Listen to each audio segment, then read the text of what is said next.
Hello everyone, it is me, Pui, and today, on this August 7th, 2022, I made top 8 at FLC 25, playing none other than Reasoning Gate Turbo.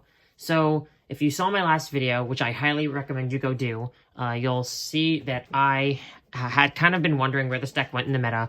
I tried to talk about some of the reasons of why I thought it fell out of favor, and why I thought it was supposed to come back. You should definitely go watch that, because I'm not going to repeat many of the points that I said there here, but it's a lot of the context of why I made this choice.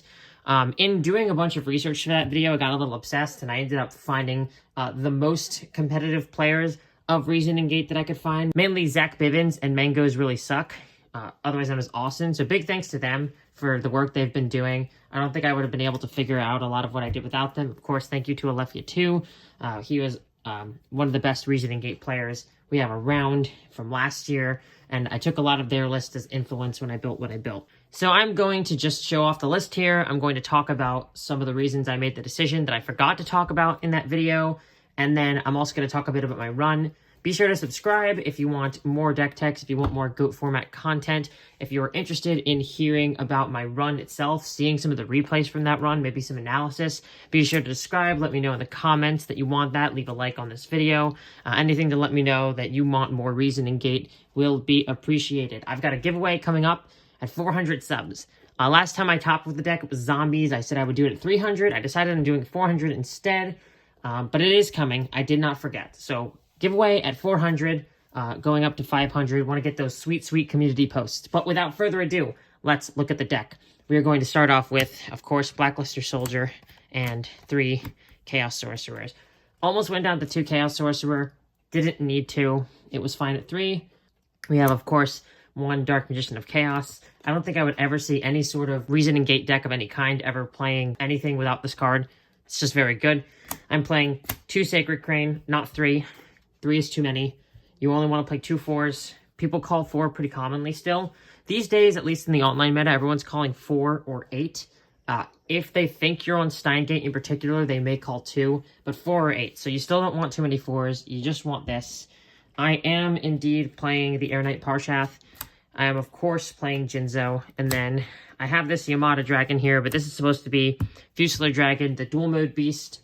I like this card because it is pretty sizable. It's level 7, which people rarely call, and it's normal summonable, which means we can set it and then gate it off. Sometimes this deck has a hard time with starters. I think a lot of the innovation I did for this deck was mainly just trying to make sure it had more starters than brick cards, and just turning a lot of things that were assumed to be 3-ofs into 2-ofs, and just making the deck more efficient overall. Parshath is still good, because there's plenty of goats still running around. It's good against Turbo, against everything except Spy, especially with Assailant. I mean, it trades with Assailant, which isn't great, but you draw a card off of it. And it is another light. It is another 5. You can turn it into Dark Bolter if you have Metamorphosis, so that's all quite good. And that is it for the monsters. Only 10 monsters. I based my list off of the one of Mangoes Really Suck. He was playing Sinister Serpent. I think this is really bad. I tried it once. I was kind of understanding his idea that it let you keep extending with gates and metas. And then when I was testing, I had that one match where I gated away like a big monster and hit a Serp, and this was like never again. So I said no more of that. That's all the monsters. It's just 10 monsters. It's a pretty standard lineup. I didn't make a lot of changes there.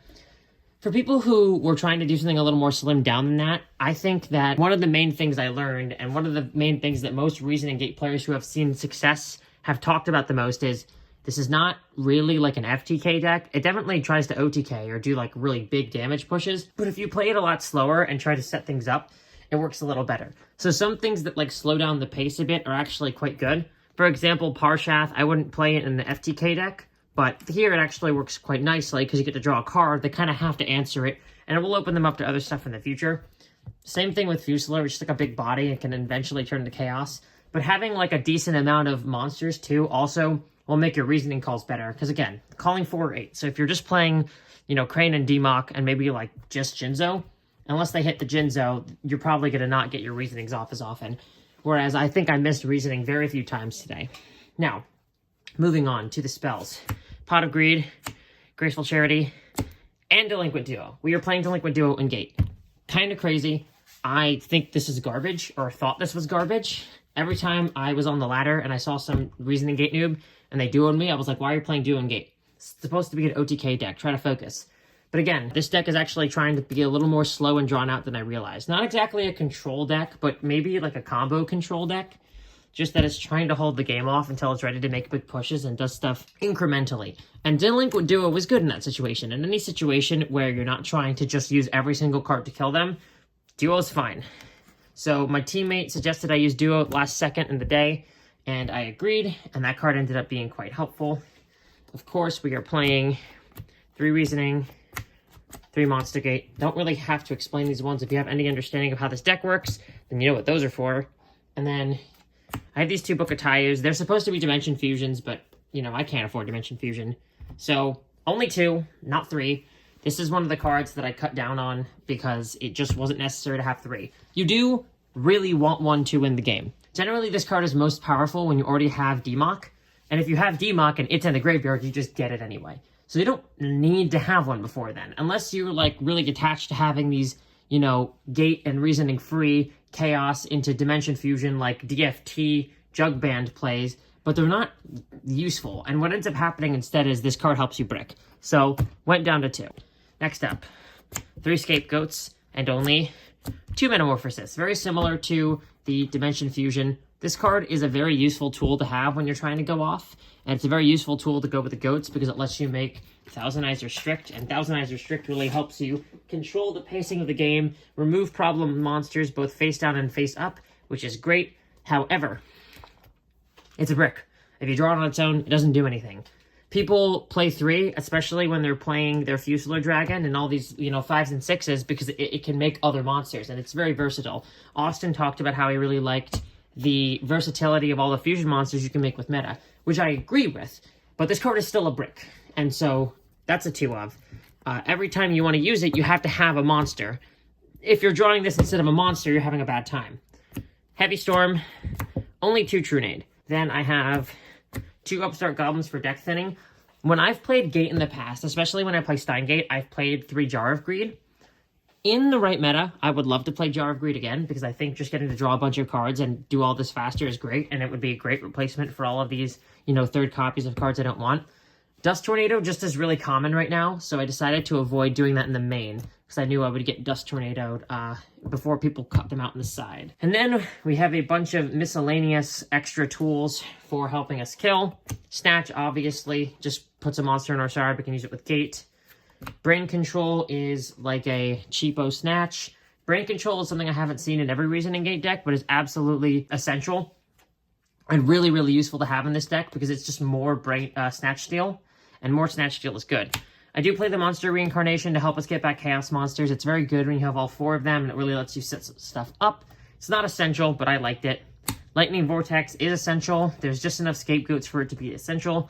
Premature Burial is insanely good because it turns your missed reasonings or dead monsters or anything you need into more value, especially with Dark Magician of Chaos. And then, Swords of Revealing Light, as recommended by my teammate, don't copy.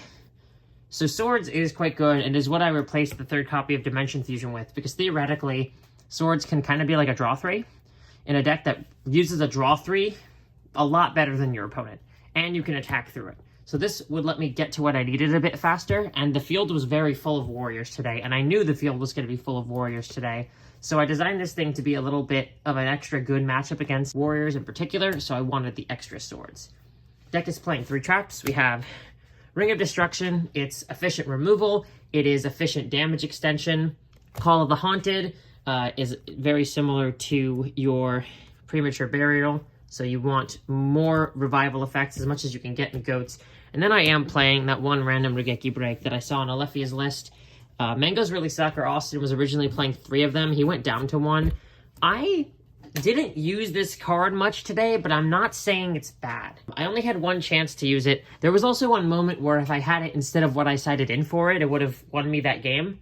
So it's fine. If you can find other tools for it, that might be good. But it helps put a monster in the graveyard, which sometimes you want. It can remove anything. And then usually after game 1, you side it out for something that very specifically removes the things you need without discarding a card. So it's kind of a trade-off of versatility for card advantage. So that's the main. Going on to the side, a lot of this was sort of just like following what Mangoes Really Suck did, and then I kind of added some extra tech that Zach Bivens did. Mainly, that I am playing Tribe Infecting Virus. This is something I haven't seen anyone play in quite a while. It is a 4, unfortunately, but it is just an extra copy of Lightning Vortex on a stick. It gets rid of scapegoats. It gets rid of all your opponent's warriors. It's good against Panda Burn without requiring a dedicated slot. So maybe where someone else would be playing Token Thanksgiving, I'm playing Virus. And then also Vampire Lord. This is the Zach Bivens special right here. This card is nasty against Warrior. Warrior's plan for Reason Gate is set a bunch of battle traps and destroy removal, set a Solemn so that they can't get swept away, and then play Kaiku to stop Chaos Summons, and play Wenghu to stop Goats. And this monster right here kind of plows through all of that. The only thing they can do is destroy it in one turn, and then either Kaiku it or kill you that same turn. They also have DD Warrior Lady, and they have maybe a bounce effect, maybe they have Blade Knight, and maybe they have BLS. When it comes to Blade Knight, which is usually what people say is the weakness of Vampire Lord, we have a bunch of other cards that get rid of Blade Knight really easily, a bunch of other big monsters. So usually people say that Vampire Lord is weak because it can just get hit over by Blade Knight, but if they're Blade Knight crashing, we'll just replace it with something else, or we'll revive it. So this card did a lot of work for me in my Warrior matchups, which I played 2 of today, I believe, and did quite well in both of them. We'll get back to talking about the Warrior matchup later, because there's another couple of things I wanted to say about that, but these are the 2 monsters I played in the side. Moving on, I have the 3rd Giant Trunade for if I'm on the draw against some back row heavy decks, and 2 Royal Decree if I'm on the play against some back row heavy decks. I didn't bring them both in every single time, but it is useful to have, especially against Warrior, especially against the Jar Turbos, to be able to get rid of those. I had 1 Book of Moon, just to make the control matchup a little easier. I had 1 Nobleman of Crossout and 1 Mind Control. This is what Austin, Mangoes Really Suck, decided was the proper side for Turbo. He said, bring them both in on the draw, just bring Mind Control in on the play. I like having both of these tools. They both can remove face downs, but they both do slightly different things, but they both do the same thing that you really need them to for that matchup. So I liked having these both. I have an extra Brain Control for Warrior. I have 2 Messenger of Peace, which I have level limit area B, but it's supposed to be Messenger of Peace for Warrior. And then I have 2 real battle traps for Warrior, and also any other matchup where I think it'd be useful. I brought in Torrential against Control a couple times, but I just need to talk about the Messenger of Peace. This card's insane. This card kept me alive for so many turns as I started to set up. I'll talk about the Warrior matchup more, but I don't think a lot of what I did would have been possible without this card right here. It was just so easy to survive for such a long time, especially because they don't play Cliff against you, and if they do, then that's going to get goated. They don't play Dawn against you. If they do, that's just going to get hit over. So Messenger of Peace, very good. And then lastly, 2 Threatening Roar. I did make a YouTube video saying a bunch of people should play Reasoning Gate today, and a couple people listened, and I wanted to have a plan. I didn't play Spell Canceller because I just had 2, a level 5 and a level 7 that I could meta for Balter or Last Warrior if I needed to, and I figured that was enough. But this card also works against Panda Burn or Cat and Reasoning Gate. So that all combined, I figured this would be my plan for that, and then I'll try to clap back. So that is the entire deck. Let's talk about why I chose to play this deck, besides the fact that I made a video about it. What were the actual circumstances? As I said before in the video, we are in an environment right now where Solemn Judgment kind of changed how Goats was played really recently, and then Panda came in and capitalized on that, and Steingate came in and replaced Gate. So this is the environment we were in. It is Warrior with Solemn, Turbo with some amount of Solemn, and then Panda Burn, and then to a lesser extent we have Chaos Control and Steingate. So in this environment, you have a situation where Panda's really high up there. And you also have a situation in which Solemn is being used as life loss.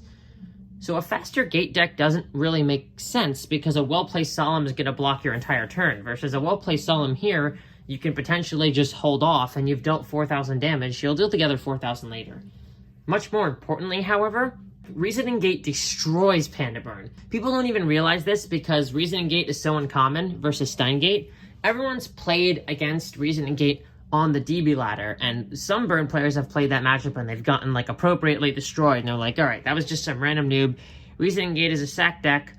I'm not going to see it in tournament. That's what everyone says. You're not going to see Reasoning Gate in tournament. Don't side for it. I've been trying to tell all my burn folks to play 2 Threatening Roar forever. They haven't had the space because they have to spend so many slots countering Turbo.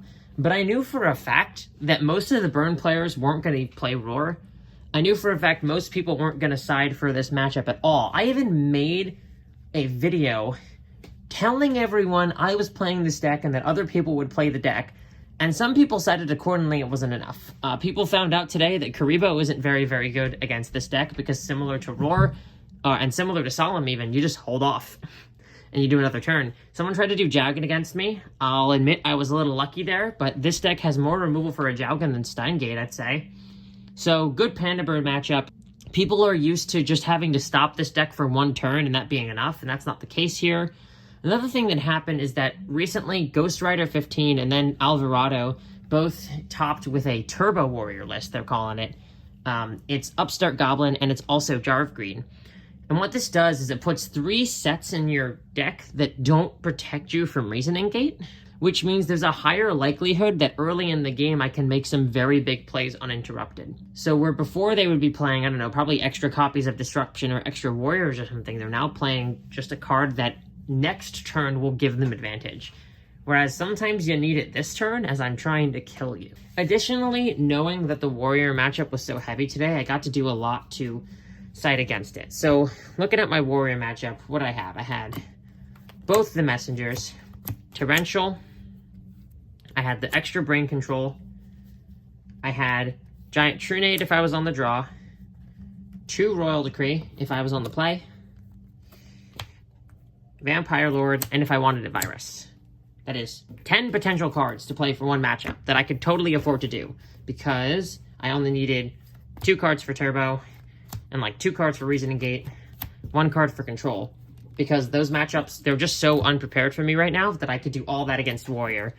So basically what I did is I removed the Dimension Fusions and I removed most of the Sorks, I believe 2 of the Sorks, and the plan just sort of turned into simplify the game state along with Warrior, but in a way that stalls until you can have these big pushes of giant monsters. And so I ended up having Vampire Lord sitting on the field. I think there was a point in the game against Shaggy Powers where I had a Vampire Lord and a Messenger of Peace sitting on the field for like a couple turns. And before that, it was just a Vampire Lord and a Crane. And slowly I turned that into a win because he couldn't really get both of them, get rid of both of them at the same time. My plan versus Turbo worked all right. I will admit that I kind of sacked against Fancy Diesel. I did lose against Carl Waite, who's actually still in the running at the time of this recording. I wish him the best. He's playing against Birdman tomorrow, I believe. But I made a misplay against him. However, if I had used the tool effectively, I think I would have won that match as well. So I think the Turbo matchup went well. I didn't play against Burn. In full fairness, my record for the day was 4-1 and a drop. So I won 4 in a row, had also a bye, so it was in a way a 5-1, and then I lost to Carl Waite in the winners semifinals, and then I had a teammate who I was going to be up against, and I was already in 6th place. I had already gotten my top 8, already made my point, so I decided I would drop and let him get a World's Invite, because I am nice like that. So I didn't get to play against Panda Burn. I did get to play against Chaos Control once. I got to play against Turbo twice and Warrior twice, I believe was my matchup spread. I think I had a good matchup against most of these decks. I think there will be more preparation in the future, but I also hope that more people see this and more people see my last video and try to talk about Reasoning Gate and how to make it better. I don't think I did everything perfectly here. I think there's more to do. I think there's more to learn. I think that people are not quite playing it right. Something I did today that was really interesting that I think helped me a lot is, as you can see, I played in an online tournament, but I had my entire deck built. So I just spread out the whole thing, 10 in a row, 10 in a row, 10 in a row, 10 in a row, and every time I saw a card, I would flip it face down. And by flipping it face down, I knew what was left in my deck, because the face-up cards were left in my deck. So every time I played a Reasoning, every time I played a Gate, had a Graceful Charity, anything like that, I had a very good idea of what is left that I could still draw, that I could still hit off them, probably better than my opponent. This is something that, like, you're just supposed to remember well and, like, keep track of, but that's really slow. There's a bit of a slowness to flipping the cards down one by one as you play, and you also have to side the cards, flip them back up each matchup, and then flip the sided cards down, and then remember those and decide them. So there's a bit more stress. But all of that slowed me down in a way that actually made me play pretty optimally. But we'll go over the replays another time. For now, This is a top 8 Reason and Gate deck. Deck's still alive and well in the format. I hope you give it a shot. Feel free to message me on Discord if you have my Discord. I'm there. We can talk about the deck, ask me some questions, bring it to the next GOAT Format event. Let's put this thing back on the map, and I hope you have a great day.